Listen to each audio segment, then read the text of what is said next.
Salutations, people of the internet. Welcome to the database. With the upcoming release of Sonic Origins next month on June 23rd, I want to do something special, and that is to cover all the classic era 2D Sonic games, from the first Sonic the Hedgehog released on the Genesis, to the new 2D Sonic game that celebrated the classics, Sonic Mania. Let's commence this as the first big marathon for the channel, something that I would like to accomplish this summer. Sonic the Hedgehog is a series that has a huge impact on my life, as well as many others. One of their games had gotten me into loving video games, and I have no idea where I'd be without the Sonic franchise. It'll be like that one meme of moving the table just the slightest drastically change the timeline as we know it. Sonic started out as Sega's attempt at competing with then video game rival company Nintendo and their mascot Mario. They once had Alex Kidd as their mascot, but he wasn't such a standout to many gamers, unlike the Red Plumber. Thus, the Sega team did several sketch designs of their new mascot until settling on a hedgehog design once known as Mr. Needlemouse. Until settling on a more appealing name for the masses, and thus in 1991, Sonic the Hedgehog was born on the Sega Genesis. What are my first impressions on Sonic's first game ever? Let's begin. Also, for this retrospective, all footage gathered here will be from the Sega Ages version on Nintendo Switch.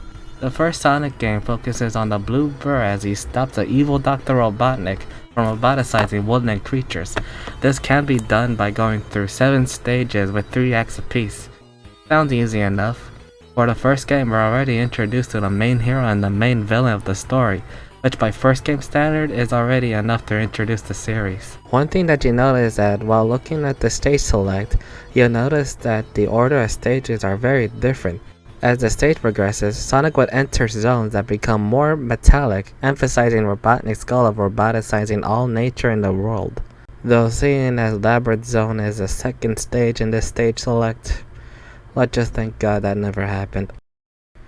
Alright, let's begin. Ah yes, Green Hill Zone, the first Sonic stage in the game, and the most overused Sonic stage in the series. I'm just saying people should give more credit to Emerald Hill and Angel Island Zone. Regardless, Green Hill Zone is still iconic, even if it is overused in many games. This stage has tons of places that will give you consistent momentum and filled with alternative pathways to several secrets. A great first stage to go through when understanding the mechanics and gameplay style Sonic is going for, and this different gameplay style makes him a big standout compared to the other platforms in the 90s. Many say Sonic is always about speed. I say that was not always the case. Sonic's gameplay focuses on momentum and how the players consistently keep that high speed momentum going. This can be seen as Sonic hustles through many loops and steep curves throughout the stages. Having to keep that same momentum going, or increasing the speed of momentum throughout the stage, from point A to point B, is the most satisfying part in any Sonic game. That is until you hit the second stage of the game, no not Labyrinth Zone, Marble Zone, where the idea of momentum-based gameplay is nowhere to be found, thrown out the window. It's all slow-paced waiting and platforming, something that many Sonic games going forward will try to avoid. For the most part. At least Springguard Zone brought back some signs of momentum-based gameplay. You got nice steep curves as far as I can see. Although these rolling badniks are a bit annoying though. So sadly for Springguard Zone, while you do have areas that showcases momentum, there are still areas where you still have to wait. Like this one section near the end of Act 3, or when avoiding these large spike balls upon a downhill slope. But my god. Labyrinth Zone, universally claimed as the worst Sonic stage in the series. You're even slower on water. There are no areas that resemble momentum-based gameplay, and the boss for this stage is a pain in the ass to get through. Turns out, funny thought, you don't even need to beat Robotnik in this stage. Instead, you just have to ascend the stage while avoiding the water and other harmful objects. Yeah, great boss design. Each zone in the game ends with a boss fight against Dr. Robotnik or Dr. Eggman in the zone's third act. The pattern for each boss, save for Labyrinth Zone, are very easy to recognize, and he can be taken down in 8 hits. In the final zone, where he has the same amount of hit points, you don't have any rings to back you up, so it's do or die in 1 hit for this one. Rings in this game serve as your extra hit point, Get hit once and you lose all of them and must chase them around to save some of them. There are items such as shield that will grant you another hit point, running shoes that will make your move even faster, one-ups which can also be granted by collecting 100 rings, and a self-explanatory invincibility item. Having at least 50 rings will grant you access to a special stage. These stages are very hard to look at visually. It makes my eyes hurt every time I visit these. So much so that they cost me a chance of getting a Chaos Emerald. Now, when you think of Chaos Emerald, what's the first thing you think of? Supersonic, right? In the first game, you don't get that. Rather, you get an ending that feels so anticlimactic but does leave open questions as to what kind of powers these Chaos Emeralds wield. Is it worth nabbing all 6 of them in the game? Not really. You do end up with a try again screen if you don't have all of them, but you aren't missing much. Now for the other stages. Starlight Zone is a huge 180 compared to the other stages. We are freaking finally have a stage layout that caters to momentum based gameplay. And not only that, but this stage is also fun to revisit while recording footage. In fact, look at back some of these commercials from Sonic 1, you only see Green Hill and Starlight Zone being the only stage prominently featured in the showcase. I wouldn't say the same for the last traditional zone in the game, Scrap Brain Zone. This stage will test your patience in time and lives. You are 90% certain to lose rings in this stage, but none are as pain in the ass than Scrap Brain Zone Act 3, which is Labyrinth Zone Act 4. Thankfully, there is one shortcut at the beginning of the stage you can sprint through that lets you jump over majority of the stage and head to the final zone in less than a couple of minutes. Want to beat Eggman in the final zone? That is it for Sonic the Hedgehog. It's a short game that will take you a couple hours to complete, double the runtime if you plan on getting all the Chaos Emeralds. For the first game of the series, it's a mixed bag. You got stages like Green Hill and Starlight Zone that showcases Sonic's speed and momentum-based platforming, while you get stages like Marble Zone and Labyrinth Zone that show none of those traits. It's stuff like this where not a lot of Sonic fans talk about the first Sonic game that much. It's an okay first impression to kick off the franchise, but not so much the game that represents the Sonic games. Had the first game be consistent with displaying momentum-based platforming, perhaps the reception would be a little bit better than before. I guess Labyrinth Zone was there to showcase Sonic being slow in water, but this feels a bit too much. Maybe things will change when I get to Sonic 2. There are many ways you can play Sonic 1, and all the other classic Sonic games in many compilations. As I mentioned before, I've been using footage from the Sega Ages version of the game from my Nintendo Switch. Here this gives me access to having the spin dash and drop dash in Sonic moveset, as well as immediate access to the level select. This also applies to this 3D Sega Classics version I have on the Nintendo 3DS, though sadly neither version had widescreen support where the game fits the whole screen. But if you still want widescreen and HD quality, there's the Christian Whitehead mobile port. Here you also have multiple save files, time attack mode, and the option to play as Tails and Knuckles, although you must unlock them through specific requirements. Pray that the Sonic Origins version get this right and have Tails and Knuckles unlockable from the beginning. Finally, I almost forgot to mention this game's music. Green Hill Zone is still iconic, as well as the boss theme for when fighting Robotnik. In fact, even though Labyrinth Zone is still the worst Sonic stage in the game, the music here is very catchy, although you could say the same for all the stages here. This game is a great example of using the Genesis' 16-bit chiptune. Now, I'm not the best expert of analyzing video game music, but you can easily recognize what's either a Genesis game or a Sonic game through its music. And that's it for today's video. This was a fun video to edit. I've been trying new ways of editing videos each time and have been experimenting with them as well. I want to thank you guys for watching. It would really mean a whole lot for me if you hit that subscribe button and hit the bell icon to notify on my next video release. Be sure to thumbs up the video if you like it, and follow me on social media as seen above here. This is CJ Styles, and I'll see you guys next time with my look at Sonic the Hedgehog 2 on Sega Genesis. Salutations people of the internet, welcome to the database, and welcome to what I like to call the continuation of the road to Sonic Origins. Last week I covered a game that kicked off the multimedia franchise Sonic the Hedgehog on the Sega Genesis. This week we'll continue looking over the classic era of Sonic games with the sequel, Sonic the Hedgehog 2, on the same system. I'll be using the same program to capture footage, the Sega Ages version. As I mentioned in that video, there are other ways you can experience Sonic 2 such as the Sonic Mega Collection and the Sega 3D Classics. But the Switch version's Sega's Ages just made things easier for me to record. If you have ways of capturing clean footages from the 3DS or know someone or some place that offers 3DS capture cards, I would like to know. With the success of the first game that launched huge sales for Sega's 16-bit home console, the Genesis, Sega and Sonic Team immediately started production on a sequel. In 1992, Sega's development team was split in two. One team in Japan working on a Sonic game for their CD-based add-on, the Sega CD, while the other team in Sega America's Sega Technical Institute worked on the proper sequel to the first game.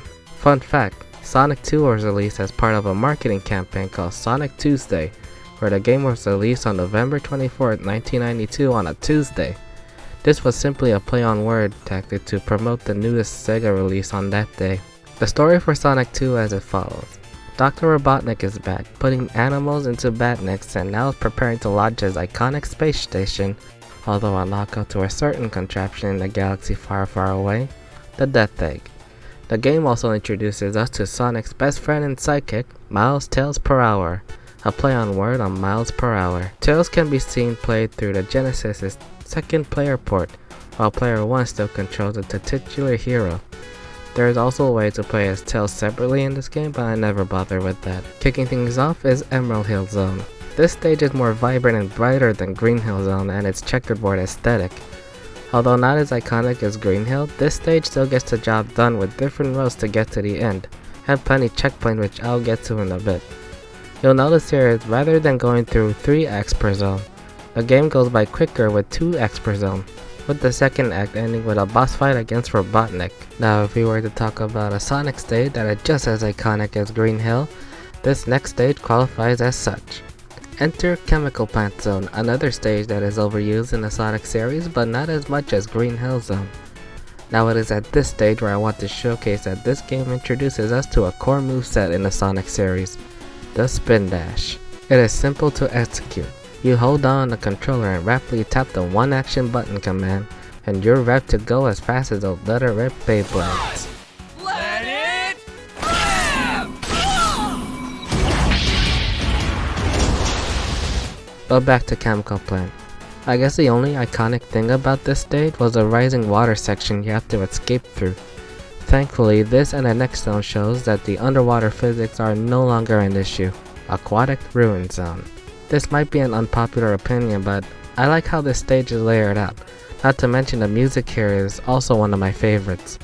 So you have this different pathways on getting to the goal like always.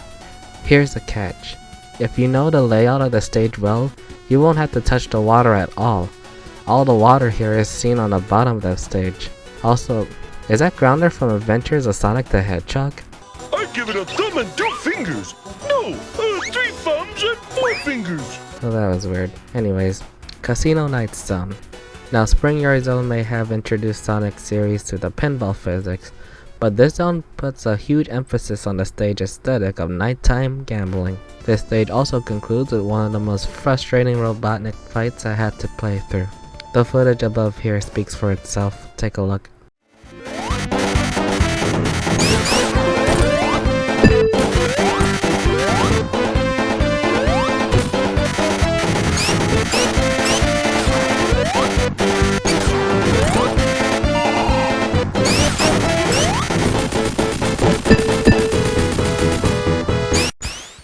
Hilltop Zone. This one's an odd one. Not a bad stage, but not so much as a standout. This is the only stage where you see lava enter the mix in the game, but that's about it. I mean, there's this automated bridge you climb across, I guess. Now Mystic Cave Zone. One thing that everyone remembers about this stage are those large pits of spikes that are unavoidable the moment you enter them. And these are really annoying to sit there if you are supersonic or has an invincibility item. More on that later. Oil Ocean is another interesting stage. This was not bad either, but I gotta be honest, I had to replay this, Hilltop Zone, and Mystic Cave Zone several times to jot down what I had to say in the script. But man, I got nothing for these stages aside from the music. Seeing Sonic slide across the oil looks fun though. Finally, the last traditional stage in the game, Metropolis Zone. That shit. This sure is harder than Scrap Brain Zone, I can tell you that.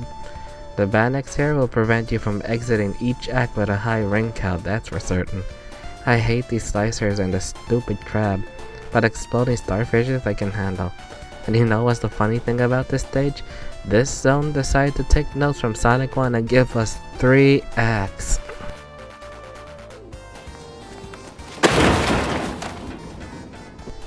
But no worries, this is far from the hardest thing you have to experience in the game. Sky Chase Zone. Auto-scrolling in the Sonic stage while also riding on top of Tails' signature biplane, the Tornado. At least, it looks like a tornado. Wherever you move, Tails will be there below you unless you somehow fall off the plane at fast speeds. Wing Fortress Zone is a 1-act stage that immediately transitions you to the final boss fight. These speed boosters are so unnecessary in this stage, and it'll cost you a few trips to the bottomless pit if you're not careful. Whose bright idea was it to put these speed boosters near the damn checkpoint in front of the bottomless pit? Thankfully, with a little help from a shield power-up, you can take this neat shortcut past these blades that will take you to a faster route. The power-ups here are the same from Sonic 1. The shield, running shoes, and invincibility all return here, and there's not much to say from what I've already covered in the last video. Okay, the last stage in the game. We enter the Death Egg. The first half of the final fight pins Sonic against a Mecha Sonic. No, not Metal Sonic, but we'll get to him when I look over Sonic's CD. This is a robotic Sonic coated in silver metal that has an attack pattern that is easy to read. And now, the Death Egg Robot. One of, if not the most iconic Eggman contraption in this series, and the hardest part in the game. No rings, limited number of lives, all taken in space.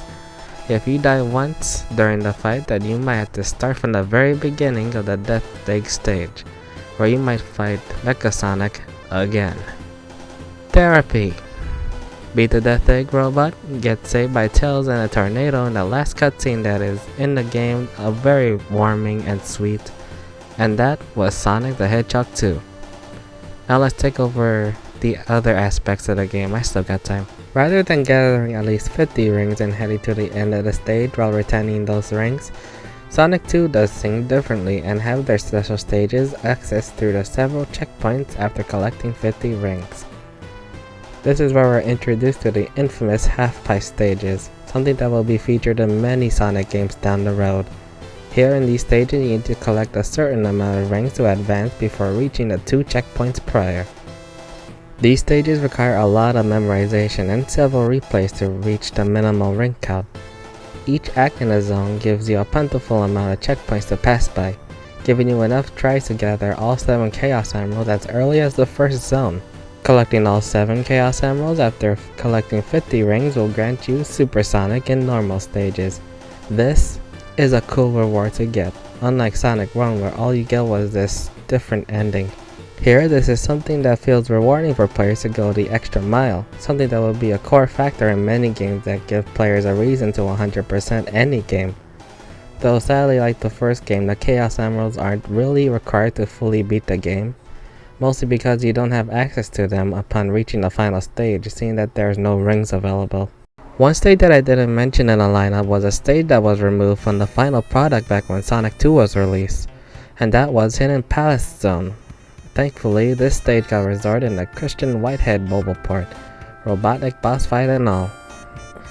This can be accessed through finding a secret alternative route within Mystic Cave Zone, and as you traverse through the stage you can see a lot of unused assets that were intended to be used in the original release. Some versions of Sonic 2, like the Sega Ages version, gives you the option to play as Knuckles. Back on the Genesis, this can be done through the lock-on technology where you attach your Sonic 2 cartridge on top of your copy of Sonic and Knuckles. Knuckles sprite work from Sonic 3 and Knuckles is carried over here, and this gives the level layout of Sonic 2 a brand new experience if you're into that. Side note, if you attach Sonic 1 onto the Sonic and Knuckles cartridge, You were given a message that says no way, along with a plethora of blue square stages to play through. More of those when we get to Sonic 3 and Knuckles. But overall, that has been my look at Sonic the Hedgehog 2, the game. And this feels like a huge improvement over the first game. I had a lot more fun playing the second game over the first one. Sonic 1 had moments like Green Hill Zone and Starlight Zone, but the stages in Sonic 2 feel a whole lot faster, even during the game's slower moments. Momentum-based platforming is consistent in each zone, and each path you take to reach the end goal feels very satisfying. Higher platform levels reward you with tons of secrets, whether if it's an invincibility item or a shield. My only issue with the second game was the importance of the Chaos Emeralds. So you're given the option of getting all the emeralds at any point of the game, right? But they still don't feel as significant when you reach the final boss, much like how Sonic 1's final fight went down. But even if you do nab all the emeralds, you get an ending that doesn't seem to make any sense. Tails is seen here piloting a tornado to save Sonic, but for those who collect all the emeralds, we'll see Sonic turn super, thus never needed to be rescued at all. This was a journey of Sonic and Tails, with Tails trying to keep up with Sonic, so this different ending feels anticlimactic. But hey, that's just me and my opinion. What do you guys think of Sonic the Hedgehog 2, the game? What were your favorite moments and favorite stages in the game? Let me know in the comments down below. I want to thank you guys and apologizing for having to take too long on making this video. Be sure to thumbs up the video if you like it, subscribe to the database, and follow me on social media as seen above. This is CJ Styles, and I'll see you guys next time with Sonic's CD. Signing off, and have a wonderful day.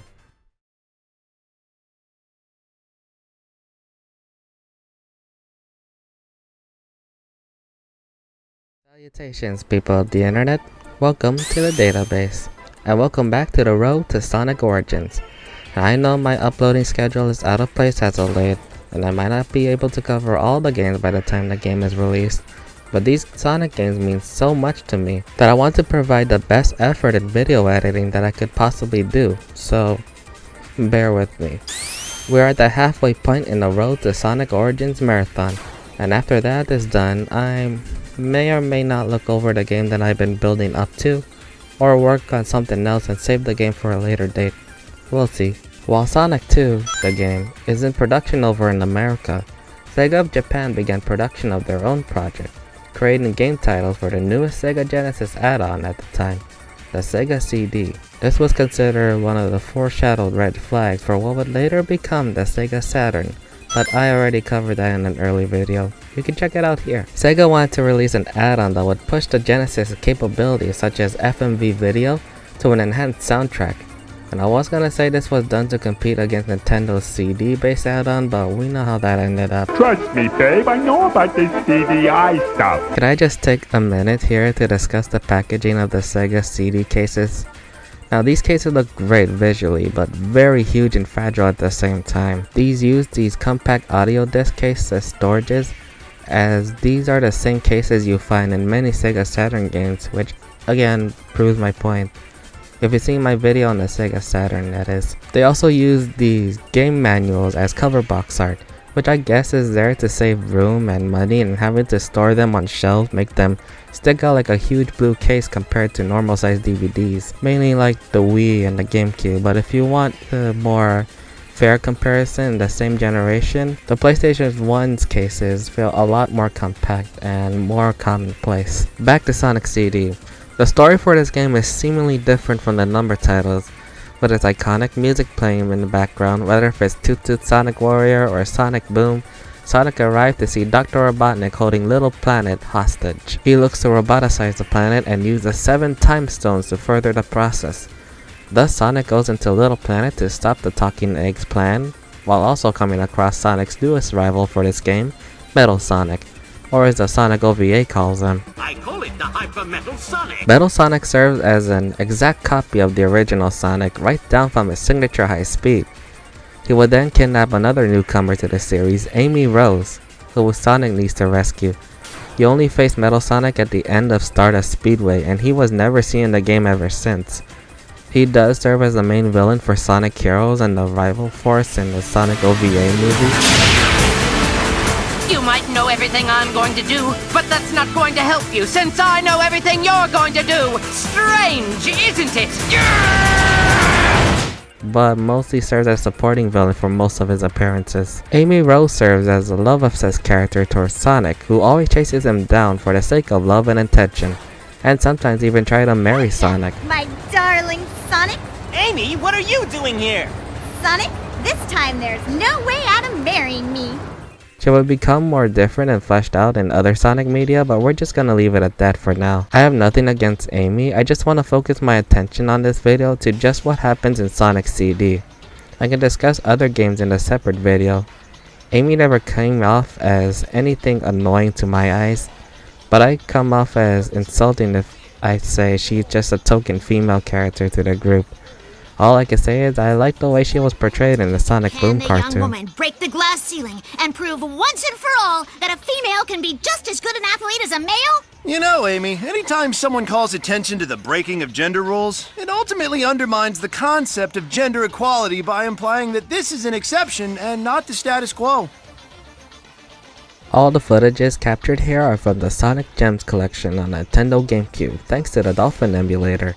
The Gems collection carries the same game as if it were played on the original Sega CD, although the Gems collection version is using the PC pre-remastered version. There is also the Christian Whitehead part on the PC, but that for some reason, well, take a look.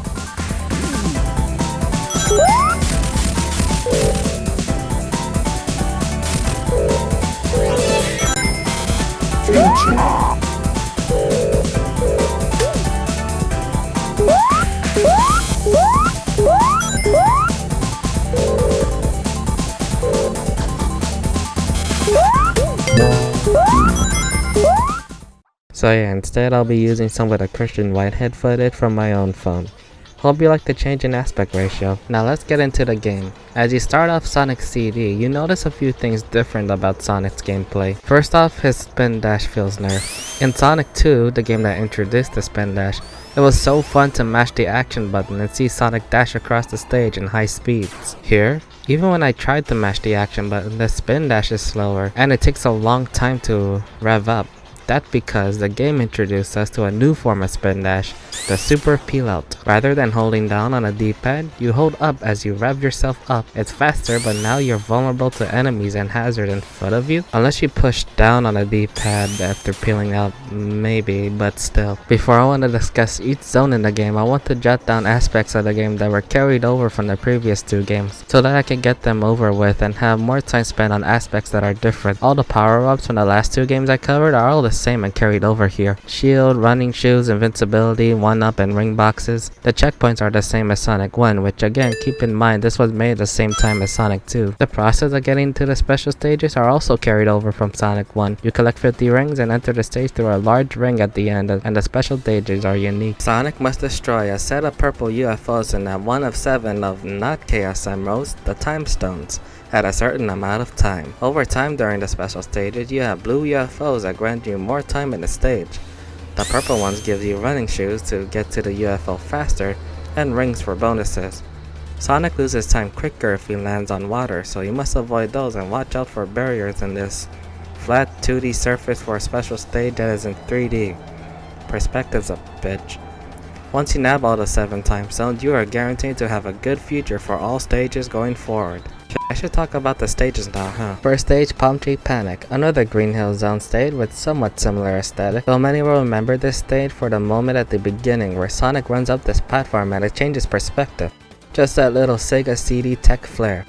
Now you might have noticed that there are signs that say past and future. Here's the deal, there is another way you can get the good ending of this game, and yes, there are multiple endings to this Sonic game. There's this method I mentioned earlier. Collect 7 time stones and you're guaranteed a good ending.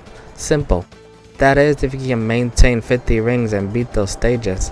The other method is to find the pass sign, run 88 miles per hour, find the generators in both acts, and then you'll get the good future by the boss act stage, proving you're a step closer to a good ending. This latter option of getting the good ending was a pain in the ass to do. To be fair, I ended up doing both methods during the early portion of the game, which is dumb of me to do, but by the time I gathered all the time stones, I stopped looking for the generators altogether and just kept moving forward like a normal Sonic stage. Otherwise, if I couldn't get all the time stone, that didn't really change anything regardless.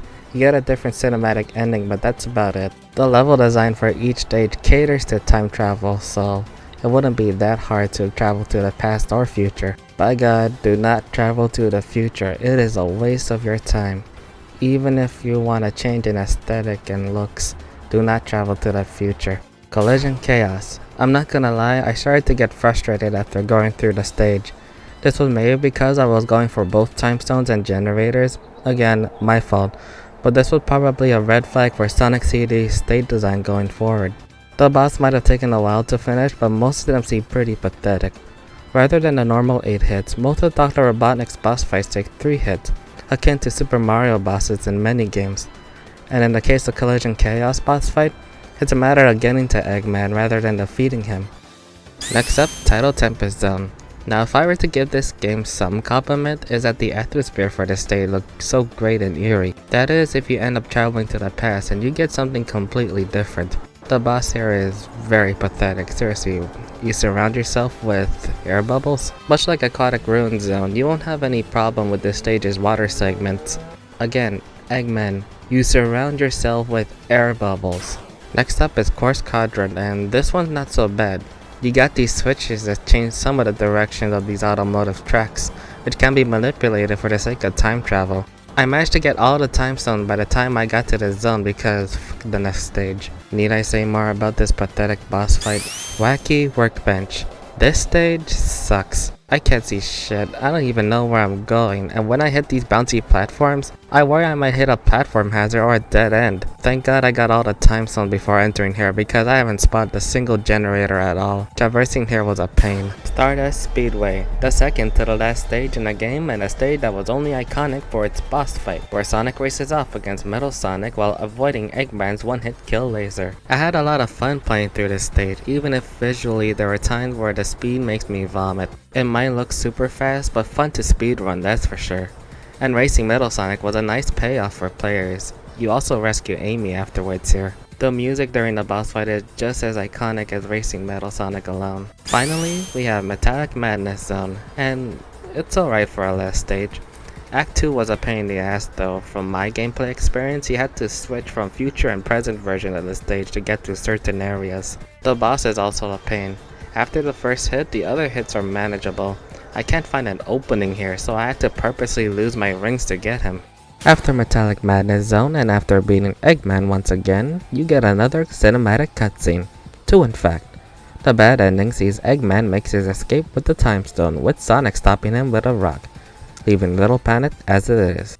Meanwhile, the good ending sees Little Planet free from Eggman's chains, and then explode. What was the point? One thing that I would like to point out is that the Gems collection you see here is playing the US soundtrack of the game. Sonic CD is the first game to use 2 different soundtracks for the same game. For its title card opening, Japan uses Toot Toot Sonic Warrior, while here in the US our title card is Sonic Boom. The opposite applies to the cinematic opening though. Fun fact, the cinematic opening is animated by Toei Animations, the same studio that provided animations for Dragon Ball and One Piece.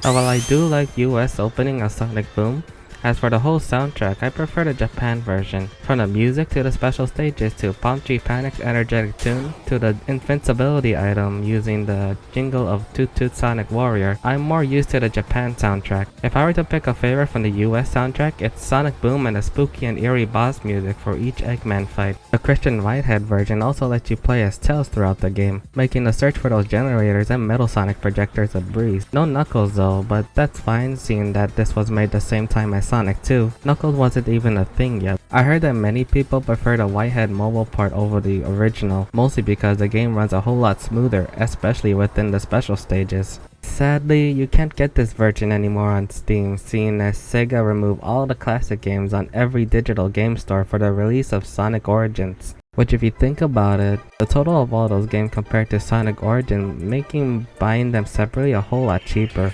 But hey, that's business. We've got to have money.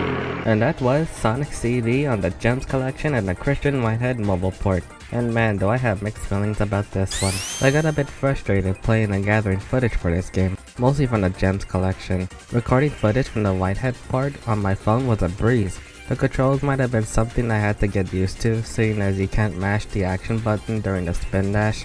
You have that option in the Whitehead version, although the controls there feel slippery sometimes, mainly because you're moving Sonic with no buttons, only the screen. Level designs are designed for time travel and backtracking, plus searching for those generators, but they have no focus of guiding the players to the end of the stage or ways of getting to the generator. And wacky workbench can go. I might have been sounding a bit frustrated because I got tired of playing classic 2D Sonic games back to back. Some of the aspects of those classic games might not have aged well than others, but don't let my frustration impact your enjoyment of these Sonic games. I was just being frustrated at the game specifically, the game I played the least out of all the other classics. I'm sure my feelings to those classics will feel a bit better after playing 3 and Knuckles, and by the time I get to Sonic Mania, Sonic Origins might already be released or soon to be released. We are halfway done and only 2 more Sonic games to go. I said 2 more. 2.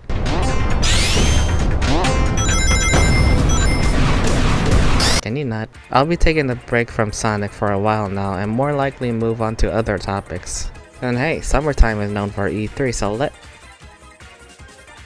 yeah, that's something worth discussing. What are your thoughts on Sonic CD? Did you hate it, like it, feel mad about it like me? Let me know in the comments down below. Thumbs up the video if you like it, subscribe to the database, and follow me on social media as seen above. This is CJ Style, signing off, and I'll see you next time.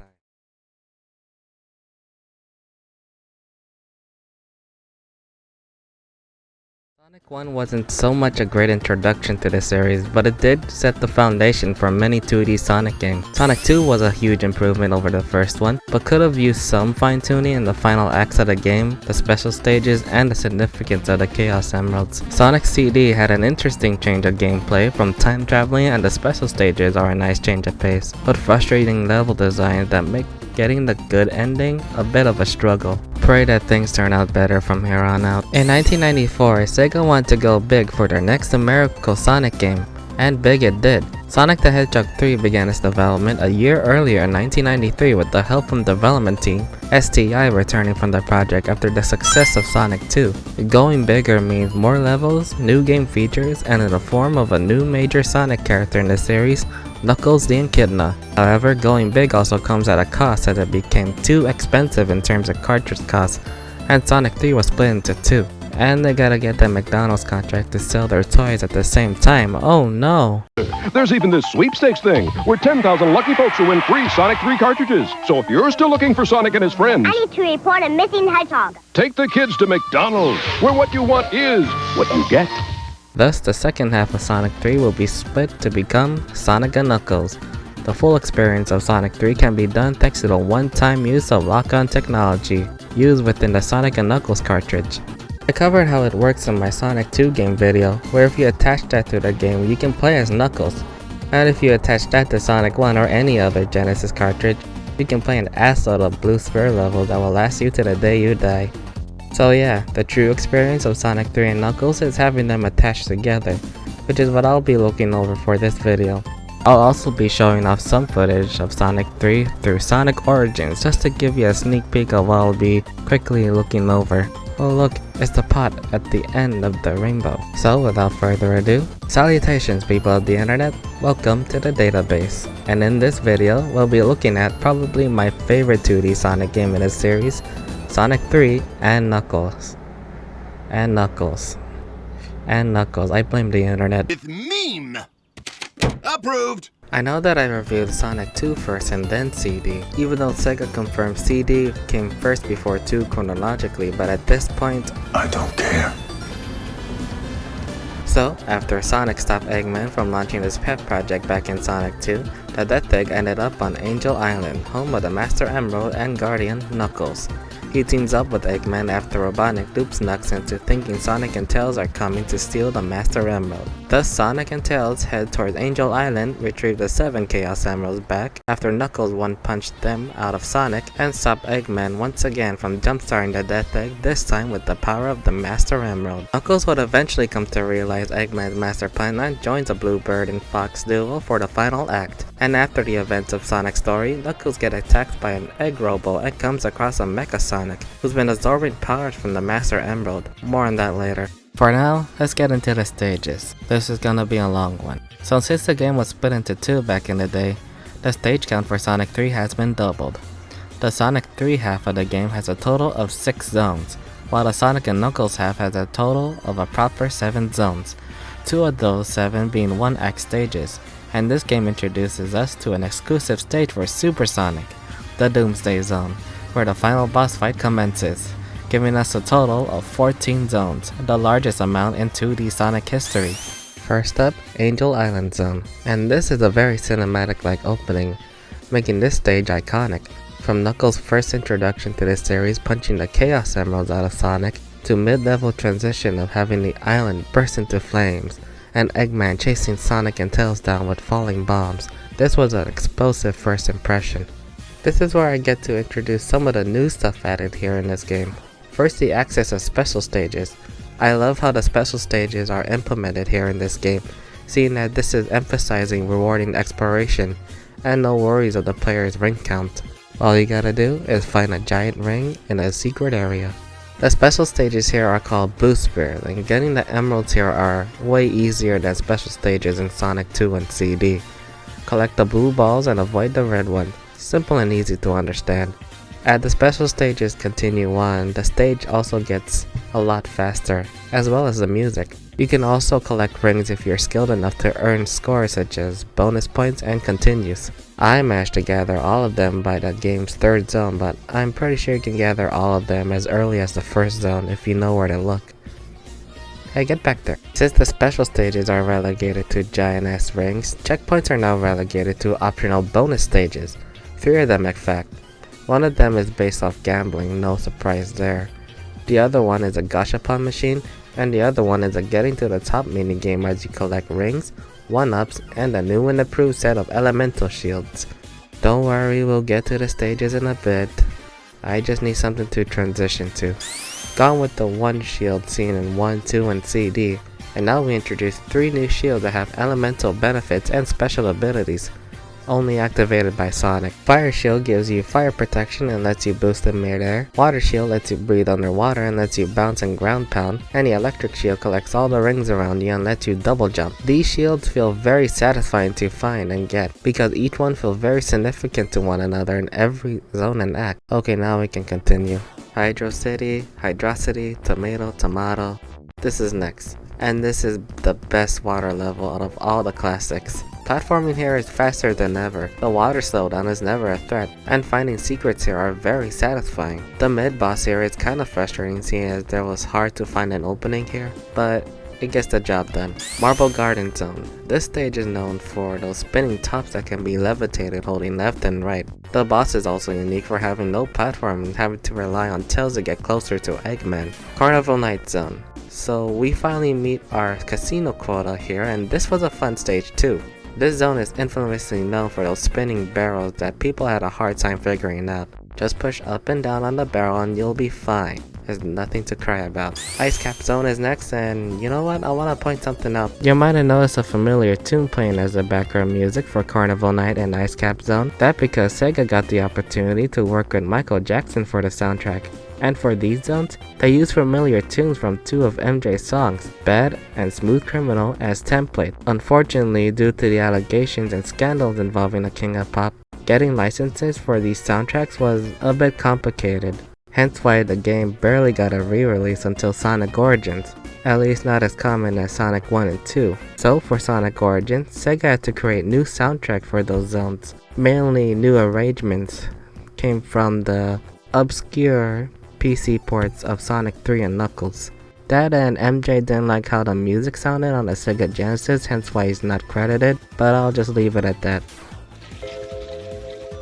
A shortcut to the Chum Bucket. That must be for me.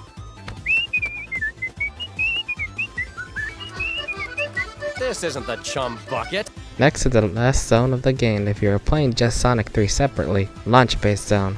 It's a race to stop Eggman from launching the Death Egg once again, and this time he has a few tricks up his sleeve. Multiple phases in this second act boss fight here, with the first two phases being just easy to get by. One fallen Knuckles later and we meet Big Arms, the final boss of just Sonic 3. Though in the original 3 and Knuckles you don't get this boss and head straight into the next zone. But if you're playing the Angel Island Revisit version or in Sonic Origins and have Big Arms enabled, you're in luck. Next to the Death Egg robot, this contraption is just as iconic, mainly with its dark and gloomy atmosphere, music, and robot design. After that, the Death Egg crashes back into Angel Island again, and we are now at the halfway point of the game and reach the Sonic and Knuckles portion of the journey.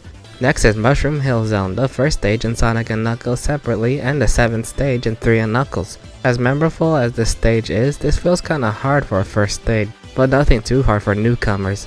Hey, side note, if Knuckles' hair is based off of Rastafarians and some Rastafarians are known for smoking toke, aka weed, would that same apply to mushrooms per se? Nah, that's too far-fetched. One cutscene of Knuckles sneaking to the zone, and if you manage to gather all the Chaos Emeralds by this point, you are greeted with a rainbow flashing giant ring and 7 brand new giant super emeralds right along the Master Emerald and Hidden Palette Zone, the cut stage from Sonic 2. That means we have 7 new emeralds to collect, new blue spur stages, and a new super form in the shape of Hyper Sonic, who now has granted the ability to screen nuke enemies around him. Tails and Knuckles also get super forms after collecting these, and not so much within the normal emeralds for some reason. But hey, at least they get to use the super forms in Sonic Origins. Up next is another favorite of mine, Flying Battery Zone. The music here is awesome, and the setting is something I like as well. Now why would Eggman build his mini-boss that designed to hit himself is stupid. Same goes with his own contraption, swinging to his opponent, leaving him open for attack. That's also stupid, but don't worry, the rest of the stage is fun, trust me. Sandopolis Zone, everyone's least favorite Sonic stage next to Labyrinth Zone, and I can see why. There are many slow sections here, and the second act is the worst of it. This is where you must push these levers to open certain areas and have to keep track of a light switch to scare off the ghost away. This is a very pace breaker stage. And the mini boss here is also dumb. You don't exactly hit him 6 times, instead you guide him to this quicksand. Great plan, Egghead.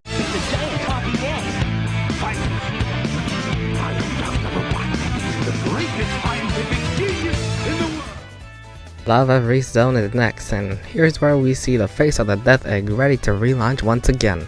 I love this transition between Act 1 and 2 where we see the lava cool down and turns everything to blue.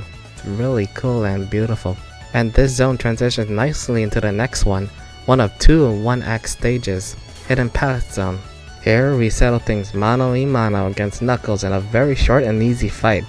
And it's revealed that Knuckles had been duped by Eggman as he steals a Master Emerald from Knux. Fun fact, during the fight against Knuckles, there's this mural behind them that illustrates Super Sonic standing toe-to-toe against a large entity, foreshadowing the final fight against Eggman in Doomsday Zone. And now, for the other one-act zone, Sky Sanctuary Zone. With the help of a defeated Knuckles, it's here we see the Death Egg rising once again, and it's here where we see Mecha Sonic for the first time in the story. These fights with Mecha Sonic consist of nice callbacks to boss fights from Sonic 1 and 2, one from Green Hill and one from Metropolis Zone respectively. After defeating Mecha Sonic, Sonic and Tails ran up to the last traditional stage in the game, the Death Egg Zone. Yep, it's an actual stage now, and not just a boss stage. This elevator, goddammit. This belt elevator section was slow but nerve-wracking to not get hit as the missiles shoot at you. That was a hard sentence to say. Not to mention this section here that pings you back and forward. This was really annoying. Though if you ask me, this does feel like a grand finale of the classic era of Sonic games as you invade Eggman's metallic fortress. So now, the final boss fight. If you haven't collected the Chaos Emeralds or if you're playing as Tails, this giant Death Egg robot is your final boss. For Knuckles, it was the Golden Mecha Sonic, made from the powers of the Master Emerald. After defeating what I like to call Death Egg Robot Mark II in the Sonic campaign, Sonic turns super or hyper and chases the Talking Egg in Doomsday Zone, where we see the prophecy from Hidden Palette Zone, Miro, being fulfilled. You dodge some asteroids and guide the launching missiles back at Eggman, and once that's done, the Master Emerald is saved and returned to Knuckles in Angel Islands. The Death Egg is destroyed, and that was it for Sonic 3 and Knuckles. Now let's look at the gameplay aspects of Sonic 3.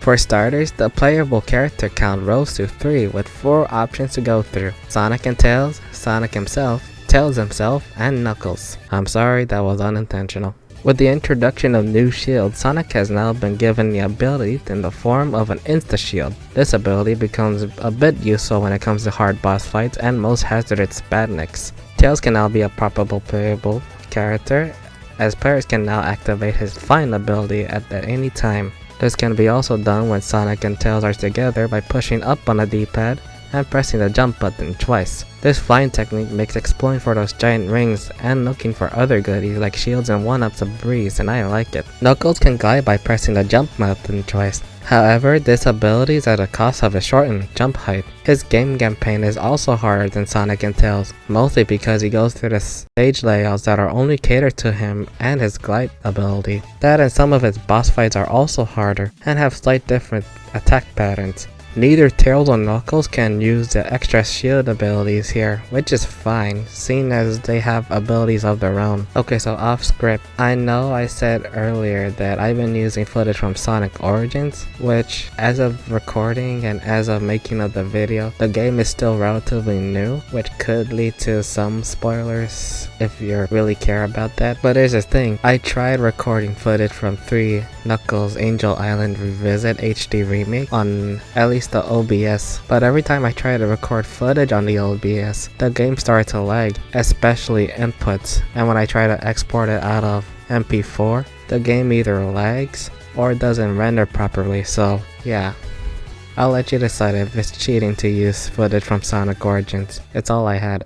Sonic 3 for 34 megs of power, new worlds and surprise endings.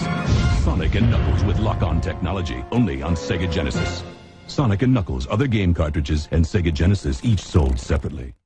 And that was Sonic 3 and Knuckles. This game is the best 2D classic Sonic game, no doubt. This game has the best visual storytelling out there, where we see Knuckles being introduced as the bully rival of Sonic and Eggman's lackey to one of Sonic's closest allies, and strongest in that. I love how all the zones here feel very interconnected as well, seeing that most of the stages have transitional sections that bring you to the next zone, which makes the levels feel like a large adventure for say. It's like we're exploring every corner of Angel Island.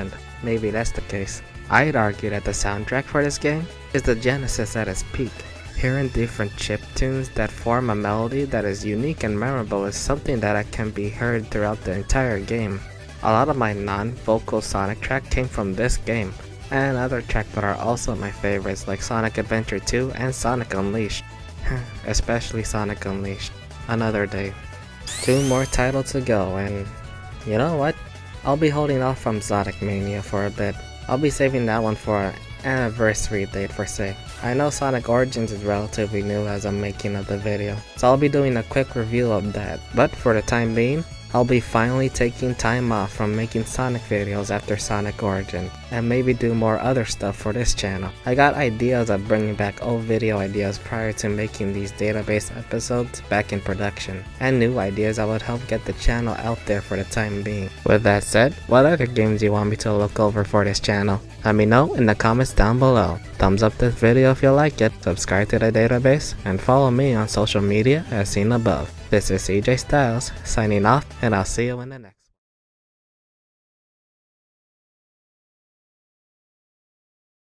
one. Salutations people of the internet, welcome to the database. The road to Sonic Origins is now ended, as we look at the game that has been built up after looking over the classics. Sonic Origins released on June 23rd, 2022, the same day as the first Sonic game's release. Origins is the newest compilation of Sonic games, ranging from Sonic 1, 2, CD, and a combination of 3 and Knuckles.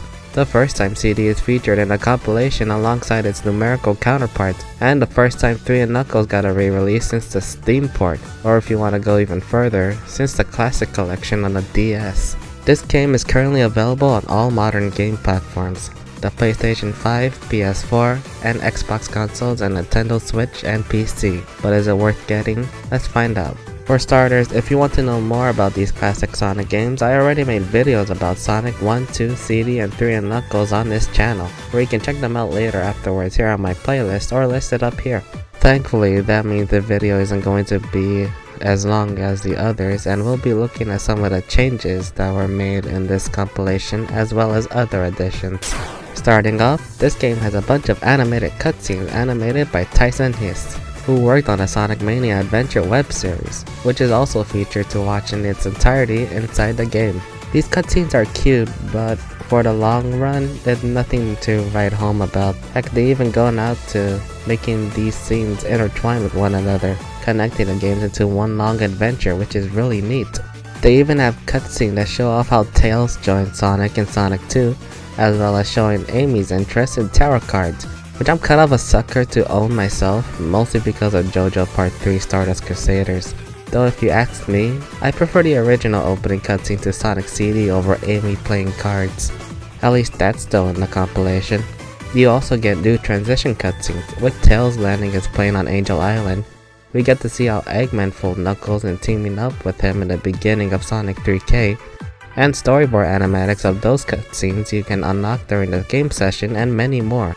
These, along new song arrangements and illustrations of classic Sonic games, can be unlocked using this new feature for all the games: coins.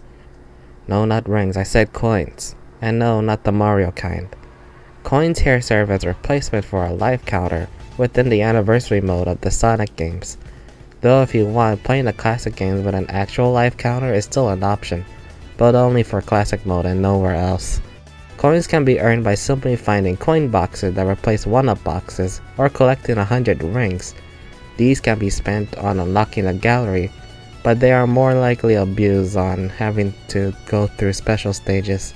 With these, if you happen to lose on a special stage, you get the chance to try again with the cost of 1 coin. Every time you lose. This, in my opinion, feels kinda dirty. And this comes off as someone who had to get those time stones the hard way in CD.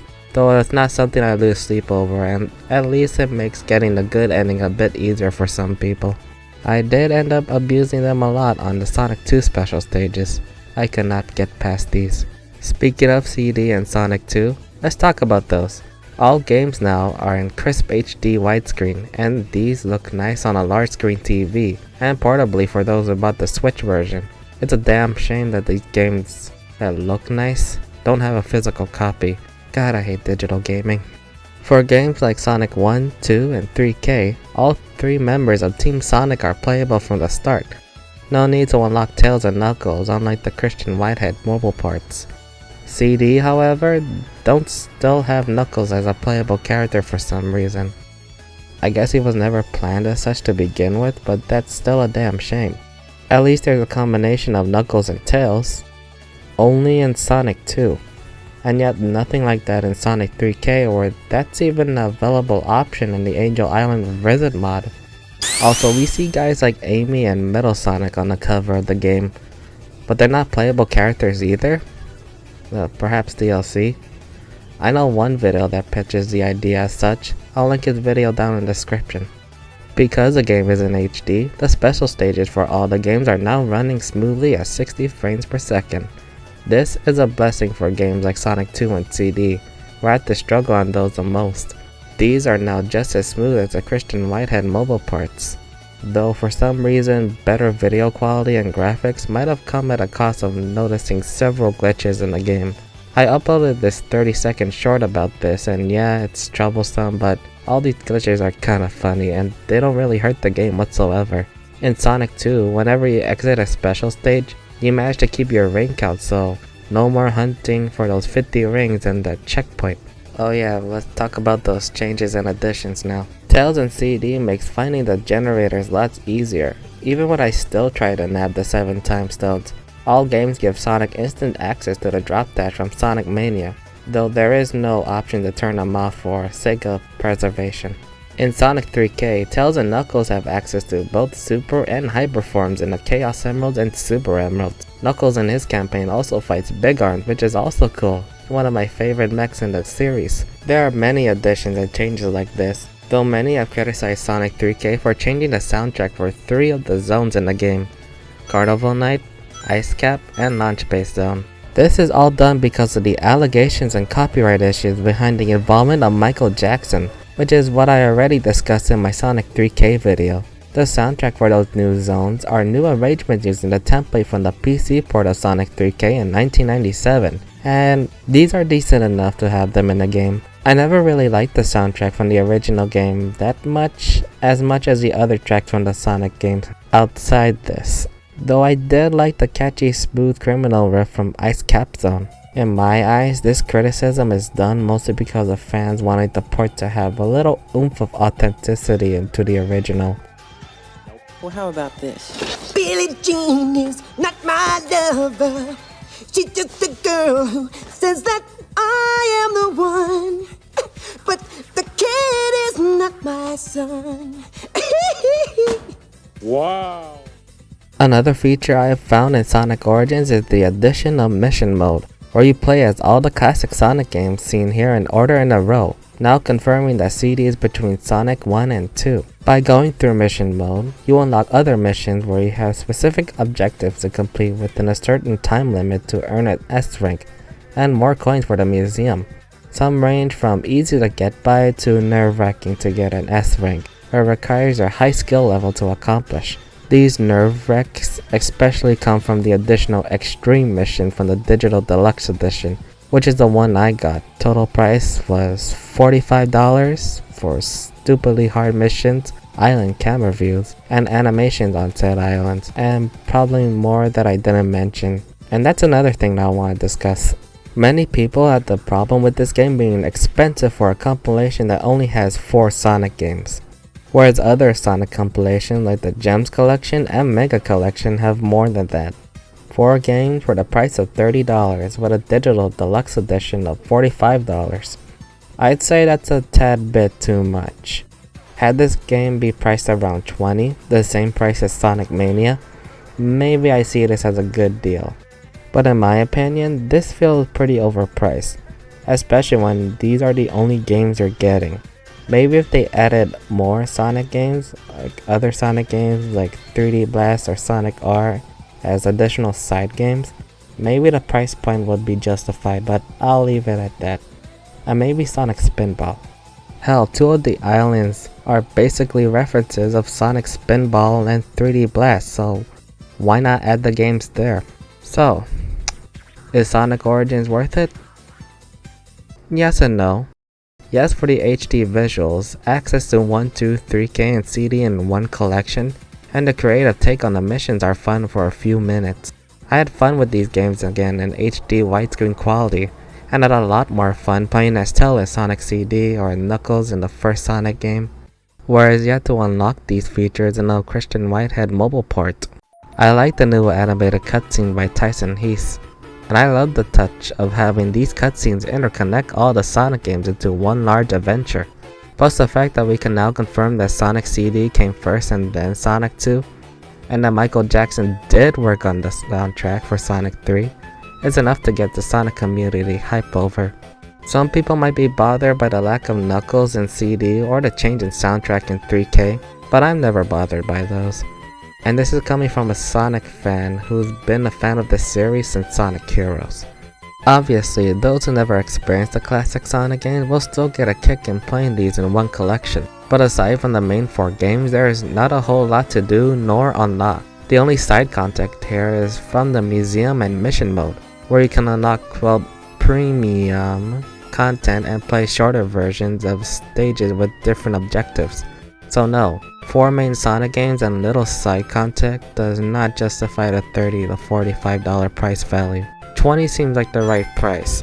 Pair that up with Mania Plus and you can get all of the 2D classics for $50, which is way better than $45 to see some animations on a bunch of islands. For me, as a Sonic fan, I say this is worth it. You have plenty of replayability playing all 4 of the games with different character campaigns and extra missions. For the Switch version, this is the best way to play the classics in HD on the go. Take along with a copy of Sonic Mania and you're going to have the best classic collection there is so far. I really hope there's a physical edition soon, because digital copies never justify owning this fine compilation at a high price point it is now. The additions of illustrations, soundtracks, and the museum are cool, but most of these art pieces are stuff that you can find online, and most of these are whatever Sonic fans knew about already. And we can also find the episodes of Sonic Mania Adventure for free online on YouTube, so check it out, it's great. But those are my quick thoughts. What do you think of Sonic Origins? Is there any potential for DLC? What do you want to see added to the game? I like to see Sonic R, Sonic Fighters, and 3D Blast added on here. And again, Sonic Spinball is a blessing. But what other Sonic games you want to play on here? Let me know in the comments down below. Be sure to thumbs up the video if you like it, subscribe to the database, and follow me on social media as seen here above. This is CJ Styles signing off, and I'll see you in the next one.